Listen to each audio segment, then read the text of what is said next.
दोस्तों, मैं आपको सुना रहा हूं अपनी मंडली के सदस्य जमशेद कमर सिद्दीकी की लिखी कहानी थोड़े से अजनबी पार्ट 4। इस कहानी के पहले 3 हिस्सों में आपने सुना कि श्रेया और अमृत की शादी हो गई है और ये दोनों की दूसरी शादी है। हालांकि श्रेया अभी अपने पहले रिश्ते की यादों से पूरी तरह आजाद नहीं हो पाई है। अमृत उसे अपने बेटे से मिलवाता है जो श्रेया को अपनी मां मानने से इनकार कर देता है। आगे क्या होता है ये जानने के लिए सुनते हैं कहानी का चौथा और आखिरी हिस्सा थोड़े से अजनबी पार्ट 4। मसूरी का मौसम खूबसूरत था। लोगों ने बताया कि कुछ वक्त पहले बर्फ भी गिरी थी। हवाएं सर्द थीं, लेकिन उस खुशनुमा मौसम में श्रेया का मन किसी उमस से घिरा हुआ था। एक अजीब पशोपेश थी उसके मन में। उसे सूझ नहीं रहा था कि अब जिंदगी किस तरफ जाएगी। एक तरफ अमृत है जो वैसा नहीं है जैसा वो चाहती थी, दूसरी तरफ वो खुद थी जो वैसी नहीं थी जैसी शोभित की मम्मी थी। वो तीनों एक कड़ी की तरह थे जो एक दूसरे के साथ गुंधे हुए तो थे लेकिन बराबर नहीं थे। इस उलझी हुई कहानी के बीच खड़े हुए उसे आज क्षितिज की बहुत याद आ रही थी। वो बार बार अपनी उंगली के उस निशान को देख रही थी जो उस अंगूठी से बन गया था, जिसे वो 2 रात पहले उतार कर घर की अलमारी में रखाई थी। चल भाई, एक फोटो तो हो जाए। अपने मोबाइल का फ्रंट कैमरा ऑन करते हुए अमृत ने कहा। आओ फ्रेम में आओ। हाथ ऊपर उठाकर वो बोला, 1 2 3 स्माइल। मोबाइल स्क्रीन पर कुछ नकली मुस्कुराहटें उभर आईं। वो तीनों मसूरी की मॉल रोड पर काफी देर घूमते रहे। एक रेस्टोरेंट में खाना भी खाया। अमृत ने श्रेया से कुछ कपड़े खरीदने के लिए भी कहा, लेकिन उसने मना कर दिया। उसका मन ठीक नहीं था। जिंदगी की तल्ख हकीकत जब सामने खड़ी हो तो उसकी सजावटों में दिल नहीं लगता है। कौन कह सकता था कि ये वही लड़की है जो हमेशा अपने मन की करने के लिए दोस्तों में मशहूर थी। पापा, मुझे वो पैराग्लाइडिंग करनी है, चलो ना चलते हैं, शोभित ने कहा तो अमृत ने मुस्कुराते हुए कहा, पैराग्लाइडिंग? वो पहाड़ से पैराशूट लगा के कूदना? नहीं भैया, अपने बस का नहीं है वो, और करने तो तुमको भी नहीं दूंगा मैं। फिर श्रेया की तरफ देखकर कहा, अरे कितना रिस्की होता है देखो, हैं? पहाड़ की ऊंचाई पे जाके ये प्लास्टिक के पंख लगा के कूद जाओ, हैं? अरे कहीं कुछ हो जाए तो? नहीं भाई, बिल्कुल नहीं। शोभित बोला, पापा सब लोग तो कर रहे हैं ना, कहाँ रिस्की होता है, प्लीज चलिए ना। अच्छा ठीक है, मैं अकेले नहीं करूंगा, ट्रेनर अंकल के साथ कर लूंगा, वो बच्चों को साथ लेके करते हैं ग्लाइडिंग, कुछ नहीं होता है, प्लीज प्लीज। बाप बेटे की बातचीत चल ही रही थी कि श्रेया ने कहा, वैसे कोई घबराने की बात नहीं है, बच्चों के लिए होते हैं अलग से सिक्योरिटी मेजर्स, करने दीजिए ना, इतना कह रहा है तो। वो आगे भी बोलना चाहती थी लेकिन पिछले तजुर्बे की वजह से खामोश हो गई। उसे लगा कहीं फिर बाप बेटे की बात में उसकी बात न कट जाए। शोभित अपने पापा से अब भी जिद कर रहा था। न जाने क्या सोचकर आखिरकार अमृत स्काई डाइविंग पॉइंट की तरफ बढ़ गया। वो लोग पैराग्लाइडिंग पॉइंट पे पहुंचे तो वहां पहले से कई बच्चे मौजूद थे। कुछ ट्रेन ग्लाइडर्स बच्चों को अपनी गोद में बिठाकर आराम से ग्लाइडिंग कर रहे थे। कुछ देर में शोभित का भी नंबर आया। ऑल द बेस्ट, अमृत ने चिल्लाकर कहा तो उसने थम्स अप किया। कुछ देर बाद शोभित हवा में उड़ रहा था और नीचे खड़े अमृत और श्रेया उसे देख रहे थे। उसकी खुशी भरी आवाज वादियों में गूंज रही थी। पता होता कि इतना खुश होगा तो पहले आ जाते हैं, अमृत ने श्रेया से कहा तो वो हल्का सा मुस्कुरा दी। वो आगे बोला, बाय द वे तुमसे कुछ पूछना था, तुम खुश नहीं हो क्या?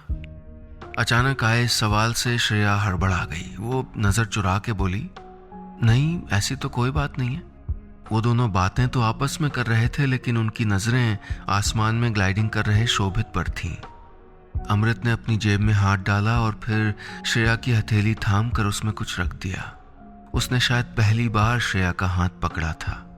वो इस लम्स से सिहर उठी। उसने मुट्ठी खोली तो हैरान रह गई। अमृत ने उसकी मुट्ठी में एक अंगूठी रख दी थी। श्रेया फैली हुई आंखों से अंगूठी को देख रही थी। ये तो वही क्षितिज वाली अंगूठी थी जो वो घर पे छोड़ आई थी। ये आपके पास कैसे? उसने लड़खड़ाते हुए पूछा तो अमृत मुस्कुराकर बोला, मैं जानता हूं कि तुम्हारे लिए इस अंगूठी की क्या इंपॉर्टेंस है, शायद उतनी ही जितनी क्षितिज की थी। जब तुमने इसको हटाया था तभी मैंने सोच लिया था कि तुमको ये वापस दूंगा ताकि तुम इसको पहने रहो। श्रेया के होंठ कांपने शुरू हो गए। अमृत आगे बोला, श्रेया मेरी जिंदगी का एक उसूल है, मैं कभी किसी का हक नहीं मारता हूं, फिर चाहे वो रिश्ते ही क्यों ना हो। मैं नहीं बन सकता तुम्हारा क्षितिज क्योंकि मैं क्षितिज नहीं हूं, मैं हूं। इसलिए तुमको मेरे लिए जगह बनाने के लिए क्षितिज को भुलाना जरूरी नहीं है। श्रेया की आंखें डबडबा चुकी थीं। उसे यकीन नहीं हो रहा था कि वो अमृत से क्या सुन रही है। अमृत बोला, तुम ये अंगूठी हमेशा पहनना और हमेशा क्षितिज को याद करना। मैं कभी नहीं कहूंगा कि मैं क्षितिज की कमी पूरी कर दूंगा, नहीं, वो कमी हमेशा रहेगी तुम्हारी जिंदगी में और रहनी चाहिए भी। मैं सिर्फ अपने होने के एहसास को कम नहीं होने दूंगा। और हाँ, मैं ऐसा ही हूं, बोरिंग, सुस्त और शायद थोड़ा ओल्ड फैशन्ड।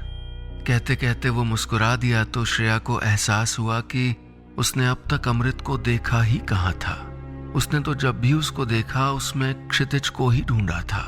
हर वो आदत, हर वो बात जो क्षितिज की थी वो उसमें ढूंढती रही। और ऐसे में नाउम्मीदी ना मिलती तो और क्या मिलता।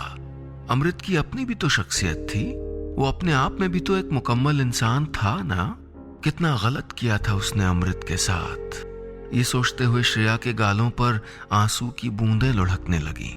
आंखें मीचते हुए उसने आहिस्ते से अमृत के कंधे पर सर टिका दिया और आंसुओं के चंद कतरे उसकी कमीज पर बिखर गए। अमृत ने अपना हाथ उसके सर पर रख दिया। उस नाजुक से लम्हे में उन दोनों के बीच काफी कुछ जो बिखरा बिखरा था वो सिमटने लगा था और वो खूबसूरत अंगूठी श्रेया की उंगली में फिर चमकने लगी थी। आसमान का रंग धीरे धीरे बदल रहा था। बादल बारिशों की साजिश कर रहे थे। अगली सुबह गाजियाबाद वापसी के लिए वो तीनों देहरादून एक्सप्रेस के D6 डब्बे में बैठे हुए थे। आते वक्त जो फासला अमृत और श्रेया के बीच था वो कम हो गया था। श्रेया को अमृत की ईमानदारी से इश्क होने लगा था। उसके सामने की सीट पर अमृत और उसके बगल में शोभित बैठा हुआ था। उस वक्त श्रेया की नजर शोभित पर नहीं थी। वो सिर्फ अमृत और उसकी कही हुई बातों को याद कर रही थी और अफसोस कर रही थी कि उसने उनको कितना गलत समझा। उसकी खामोश मिजाजी को उसने अकड़ समझा, उसकी शराफत को बेवकूफ़ी समझा और उसकी संजीदगी को उसका बोरिंग नेचर समझ लिया था। वो नेक था, ईमानदार था। जय जय। एक चाय वाला वहां से गुजरा तो अमृत ने उसको आवाज दी, ओ भैया चाय देना जरा। उसने स्टील की लंबी वाली केतली नीचे रखी, हुक से लटकाए थर्मस के ग्लास निकाले और एक नजर श्रेया पर डालते हुए अमृत से बोला, कितनी, एक या दो? अमृत ने कहा, नहीं एक ही देना, ये चाय नहीं पीती है। वो मुस्कुराते हुए बोली, भैया दे दो, कभी कभी पी लेती हूँ। ट्रेन की रफ्तार धीरे धीरे बढ़ने लगी थी। ट्रेन डोईवाला के लिए बढ़ रही थी। ठंडी हवाएं श्रेया के चेहरे को छू रही थीं। उसके बालों की लटें उड़ रही थीं और उसकी नजर उंगली में चमकती उस अंगूठी पर वापस आ गई थी जिसके न होने ने उसे अधूरा कर दिया था। अमृत अभी भी संजीदगी से अखबार में डूबा था, लेकिन वो अब खुश थी। उसकी नजर शोभित पर पड़ी तो वो अपनी स्लैम बुक पढ़ने में बिजी था।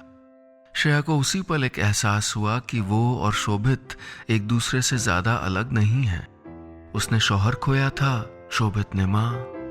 तो जब उसका नया शौहर उसके पुराने शौहर की जगह नहीं ले रहा है तो वो क्यों उसकी मां की जगह लेना चाहती है?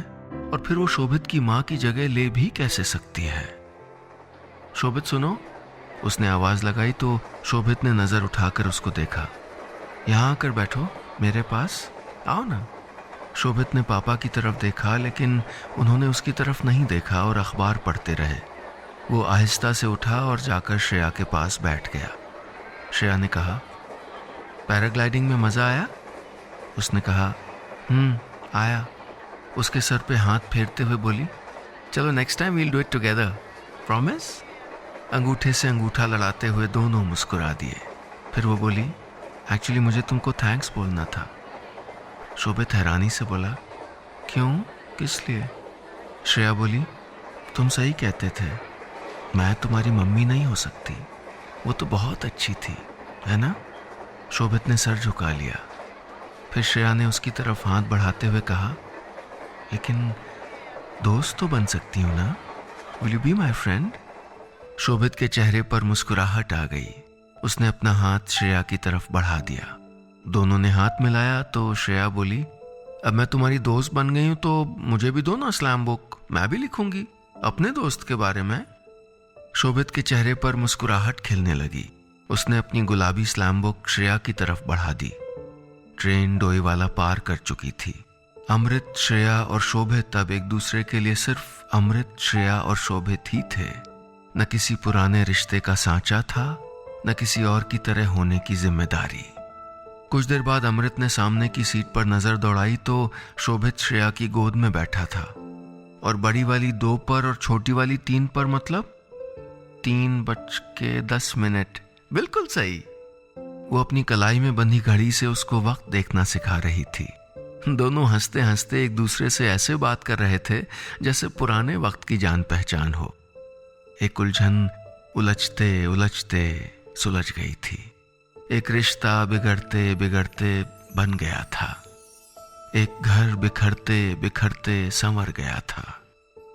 3 थोड़े से अजनबी एक दूसरे के लिए अब कम अजनबी रह गए थे।